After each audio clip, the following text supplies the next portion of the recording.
시청자 여러분 안녕하십니까. 6월 1일 시사정담 시작하겠습니다. 시청자 여러분, 중앙선관위가 직원 특혜 채용 문제와 관련해서 대책을 내놓았으나 면피성 땜질 처방이라는 비판을 면치 못하고 있습니다. 김남국 의원이 잠적 17일 만에 국회에 나타났으나 자금 세탁 의혹을 강력히 부인하면서도 거치 문제에 대해서는 입을 꼭 다물었습니다. 이종군 전 데일리안 편집국장님과 자세한 내용 알아보도록 하겠습니다. 이 국장님, 네. 코인 게이트로 물의를 일으킨 김남국 의원이 잠적 17일 만이죠. 네네. 31일 날 국회의원회관에 나타났습니다. 그 이전에 안산 지역구 사무실에 출몰을 했다는 소식이 전해졌습니다만은 언론과 이렇게 부닥친 것은 어제가 처음인 것 같은데, 그렇게 물의를 빚고 국회에 또 장기간 출석도 안 오고 있다가 나타났으면 우선 국민들한테 사과부터 하고, 예. 또 그동안 의혹이 제기된 부분에 대해서 네네. 나름대로 소명이 있어야 하는 것 아닙니까? 그렇죠. 그런 것은 없고 자금 세탁 의혹 터무니없는 얘기다, 이런 뭐랄까 부인만 하고 나섰어요. 이런 거 보면은 정말 그 유철한 민주당 윤리심판원장이 얘기했던 대로 네네. 의원 자질에 문제가 있는 거 아닌가 하는 생각부터 들어요. 예. 김남국 의원이 당선되자마자 20일 만에 YTN 라디오에 출연을 합니다. 2020년이죠. 4월 말일경인데요. 뭐라고 얘기했냐면 이렇게 얘기를 해요. 상임이나 본회의 활동을 하지 않은 의원들의 세비 반납은 물론이고 중징계를 내릴 수 있는 법안을 자기가 제출하겠다, 이렇게 포부를 밝힙니다. 그러면 그런 포부를 밝힌 의원이 17일 동안 아무 이유 없이 그렇게 잠적을 했다고 한다면 사실 본인이 부끄러워서라도 말씀하셨듯이 이러해서 국회에 출석 안 했다라는 사과부터 있어야죠. 그렇죠. 예. 근데 그런 것 전혀 없었고요. 지금 기자들이 묻는 건 바로 국민의힘 진상조사단이 업비트하고 그다음에 빗썸하고 특정 거래소들을 지금 추궁을 하고 있어요. 예. 근데 업비트가 제대로 말을 제대로 조사를 응하지 않아서 그러니까 개인 정보니까 말할 수 없다, 이렇게 얘기하니까 국민의힘이 그 개인정보보호원에 문의를 했어요. 이거 거래 내역을 다 갖고 갔다는데 그것도 지금 국회에서 못 취하느냐 했더니 정보보호원이 그거 괜찮다라고 얘기를 하니까 업비트가 그제서야 이제 바꿔서 업비트 다 갖고 간 것 같다 자료를 하면서 이렇게 얘기합니다.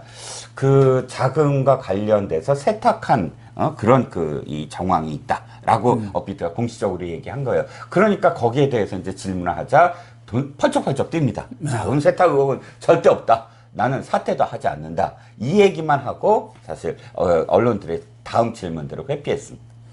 그러니까 이 김남국이가 17일 동안 국회도 안 나왔으면 세비라든가 뭐 이런 거 회의 수당도 안 받아야 할 텐데 지금 세비나 이런 건 다 받은 걸로 되어 있는 것 같아요. 그러니까 따져보면 17일 동안을 이렇게 해서 월별로 해서 다 따져보니까 약 한 800만 원 정도더라고요. 세비로만. 예.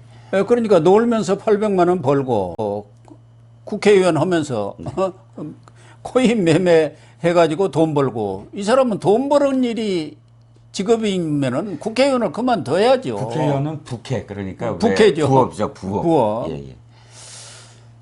그래서 이 사람은 지금 문제가 되는 것은 자금 세탁한 것이고, 네. 그런 자금 세탁한 돈이 대선 자금으로 흘러간 것이 아닌가 하는 의구심을 지금 받고 있는 것 아닙니까? 그렇습니다. 그러면은 그 2억 5천만 원은 현금으로 바꿨다는 것이 다 드러난 거 아닙니까? 그렇죠. 본인은 현금 하나도 찾은 게 없고 440만 원만 찾았다고 그런 얘기를 한 사람이, 이 사람은 뭐 거짓말을 밥 먹듯이 하니까 더 얘기할 것도 없고, 더군다나 지난해 공개적인 대선 선거 운동이 시작되는 무렵, 그러니까 2월 15일인가요? 네. 그 무렵에 한 30억 정도의 현금화된 것 아니냐, 자금 세탁이 이루어진 것 아니냐는 의문을 지금 국민의힘 하태경 의원이 제기한 거 아닙니까? 그렇죠. 이걸 클레이페인가요? 네네. 그걸로 바꿔가지고 뭐 35억에서 21억, 15억 손해본 것 같은데 겉으로만 손해본 거지 실제로는 그거 수수료 떼가지고 그 세탁 세력이 바꿔가지고 현금으로 30억 준 거다. 36억 중에 6억 떼가고 30억 현금화된 네. 이 이야기 아닙니까? 네. 그게 이제 세 가지입니다. 첫 번째는 뭐냐면, 저 기억하시죠? 조선일보에서 카이스트 명예교수 송모 교수와 인터뷰를 합니다. 이 송모 교수가 뭘 한 사람이냐면 FIU 있지 않습니까? 금융정보분석원에서 이런 불법 자금 세탁한 그런 것들을 찾아내는 시스템을 만든 사람이에요. 네, 이 사람이 지금 김남국과 관련해서 이렇게 얘기를 합니다. 암만 해도 자기가 봤을 때는 약한 크게는 100억 정도를 5개월을 거쳐서 쪼개서 인출한 그런 지금 흔적을 발견한 것 같다. 거래소에서. 네. 지금 전체적으로 이 4개의 지갑이랑 자기가 다 이렇게 추적을 했어요. 이 얘기가 이제 제일 큰 액수입니다. 5개월 동안. 근데 그 중에서 2억 5천은 검찰이 얘기한 거예요. 2억 5천은 특정 기간, 2월 말에서 3월 초까지만. 그리고 하태경 의원은 또 여기서 30억은 총 40억에서 10억 정도를 빼고 30억을 얘기한 거고요.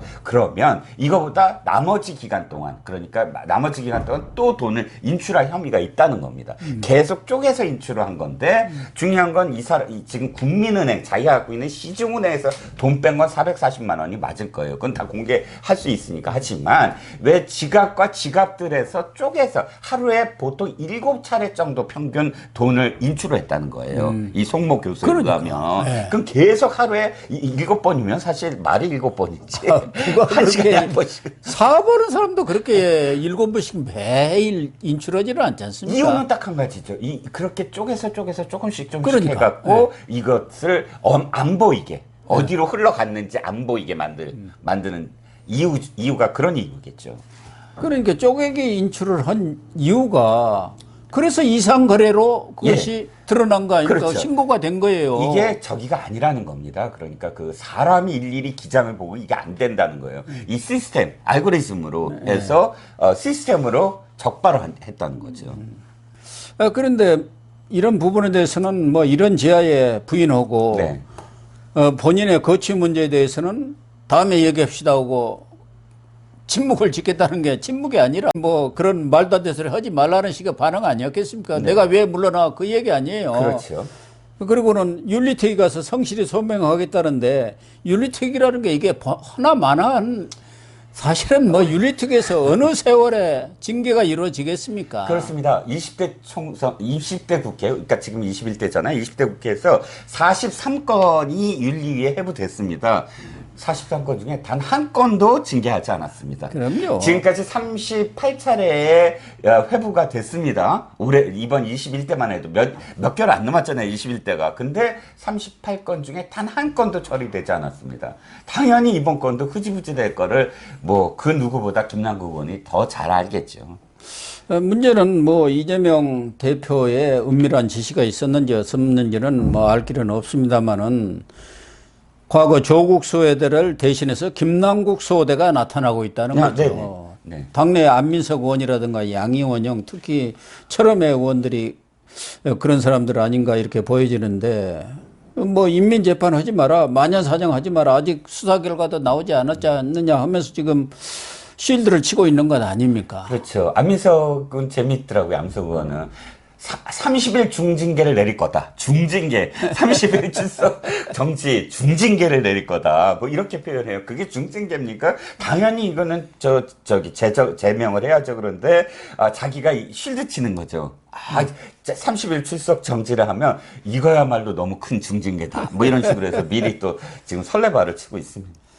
거기다가 양소영이라고 네네. 민주당 전국 대학생위원장인데 이 양 위원장이 지난 12일이죠. 그렇습니다. 전국 17개 시도당 그 대학생 대표 명의 이렇게 네. 공동 명의로 해서 네. 김남국 코인 의혹을 강하게 비판하는 그런 성명을 냈죠. 네, 그렇습니다. 뭐 기자회견 비슷하게 해가지고. 그렇죠. 혼자 한 거 아니고요. 그때 다 배석을 했고요. 그런데 그동안 개딸들이 뭐 엄청난 욕설, 폭언, 문자 폭탄을 도를 넘는 그런 집단 공격을 하고 나섰는데 엊그제는 또 이 청년 대학생 권리당원들 뭐 512인이라고 네. 이런 사람들이 소통관에 나와가지고 또 양성위원장의 사퇴를 요구하면서 강력히 비난했네요. 네, 민주당이 이제 진흙탕으로 좀 빠져들고 네. 있습니다. 왜 그러냐면, 자, 생각을 해보시죠. 지금 586들이 물러나야 되잖아요. 솔직히 기득권이라고 해서 이번에도 아마도 이번 선거에서 586 물러나라는 목소리가 또 나올 겁니다. 그럼 대안이 있어야 되잖아요. 근데 그 청년 정치인이라는 그 자가 바로 김남국 같은 자들, 장경태 같은 자들이 대안이어야 되잖아요. 솔직히 40대고. 그런데 이 청년 정치인이라는 사람이 호입만 했다. 얼마나 충격적입니까? 그러니까 양소영 대학생위원장 같은 그런 청년 정치인들이 분개해서 나선 거예요. 나서서 우리 민주당 너무 부끄럽다. 이번에야말로 바꿔야 된다. 굉장히 사실 저는 치열하게 그 반성문을 썼다고 봅니다. 당 지도부도 못한 것을. 그래서 그나마 아이고 저런 그 청년 정치인들이 있다 민주당에 이렇게 사람들이 바라봤어요. 그런데 그걸 또다시 똑같은 청년이라는 그런 그 권리당원들이 그걸 또 부정을 하는 겁니다. 다시 엎어버리는 거예요. 그러니까 이건 어떤 의미가 하냐면 민주당에 지금 희망이 없다. 완전히 이 자체적으로 혁신할 수 있는 동력이 없다. 왜? 청년들을 청년이 비난하는 세상. 그러니까 청년들의 의무는 뭐냐면 개혁하고 혁신하는 거예요. 그런데 같은 어떤 그런 이 청년 정치인이라고 해서 김남국 같은 자를 옹호하는 그런 청년 정치인들이 썩어 빠진 그런 행태로 어떻게 민주당을 개혁할 것인가. 이 당은 희망이 없다라는 생각이 그래서 드는 겁니다. 이 청년 대학생 권리당원 소통관 회견도 그 철험의 소속 민영배 의원 위장 탈당했다가 복당한 사람 아닙니까? 예. 이 사람이 소개를 한 모양인데 그렇죠. 의원 소개가 있어야 의원이 해야지만 그렇죠. 예, 소통관에 정론관을 기자회견을 할 수가 있습니다. 예, 그러니까요. 그래서 결국 이런 움직임들 개딸이라든가 또 뭐 청년 대학생 권리당원들의 움직임 이런 것들을 배후에는 현행화가 있을 가능성이 높고 그 배후에는 진짜 이재명 대표가 이 원격 조정하고 있는 것 아닌가 하는 의구심을 갖게 하고 있지 않습니까? 그렇죠. 그렇지 않으면 이 사람들이 이렇게 나설 리가 없잖아요. 그렇습니다. 그러니까 이재명은 가장 큰 문제가 뭐냐면 초보 중에 초보 당대표라는 거예요.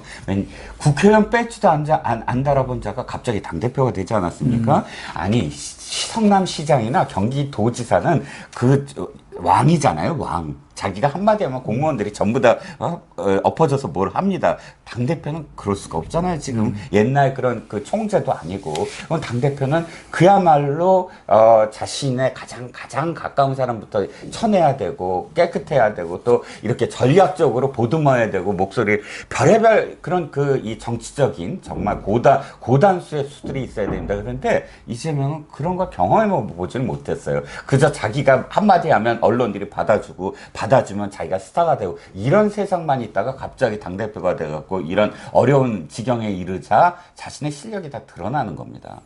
그래서 하다못해 김용현 같은 사람도 이 당 지도부가 여러 사안에 대해서 적극적인 대응을 못하고 있다. 이렇게 불만을 표시하고 있지 않습니까? 비명이라든가 반명 쪽에서는 말할 것도 없고 네. 이재명 대표의 퇴진을 사실상 요구하고 있는 거 아니에요? 이선 후퇴를. 그렇죠. 그런데도 불구하고 지금 이재명 대표는 완강히 거부하고 있는 것이고 더군다나 혁신이 구성을 놓고도 혁신기구. 전권을 넘기지 못하겠다. 예. 혁신기구. 예. 그래서 그것마저도 의총에서 혁신기구를 조기에 발족시키기로 했는데도 아무런 진전을 보지 못하고 있지 않습니까? 그렇죠. 지금 이재명의 가장 큰 문제가 결단력과 그 다음에 스피드예요. 보시다시피 돈봉투라든지 김남국이라든지 이런 큰 사안이 터졌을 때 5일 만에 6일 만에 한마디예요. 그 당대표가 5일 동안 입을 다물고 있다는 건 있을 수가 없는 일이거든요.